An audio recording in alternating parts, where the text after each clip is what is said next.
Stefano Giannotti, una prima vittoria dove c'è stato tutto il gruppo che ha reagito bene oggi.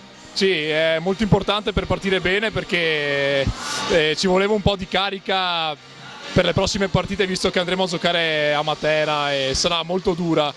E vedere che il gruppo c'è è molto positivo, soprattutto perché nei momenti più difficili lo spirito ci aiuta molto. I momenti bassi li abbiamo ridotti molto perché in allenamento cerchiamo sempre di tenere alta la concentrazione, quindi per poi ovviamente portarli in partita. Oggi siamo stati bravi a reagire soprattutto nel terzo set quando loro erano avanti 2 punti in continuazione, e spero che sia positivo per le prossime partite. Dovessi darti un voto, che voto ti daresti oggi? Ma la sufficienza, dai.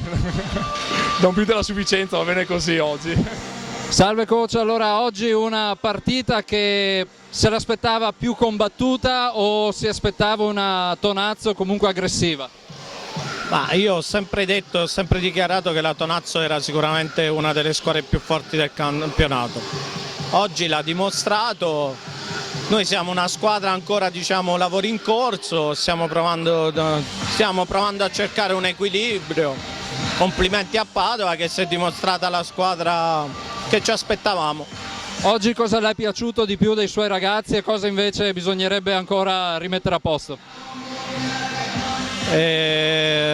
Difficile dirlo oggi, non mi è piaciuto tanto l'atteggiamento in alcune situazioni, siamo stati bravi il primo set a recuperare per 2 volte la Tonazzo, poi piano piano siamo scesi e purtroppo nel campionato di A2 e soprattutto nel campionato di quest'anno certe break, certe pause non puoi permettertela perché gli avversari non te le perdonano.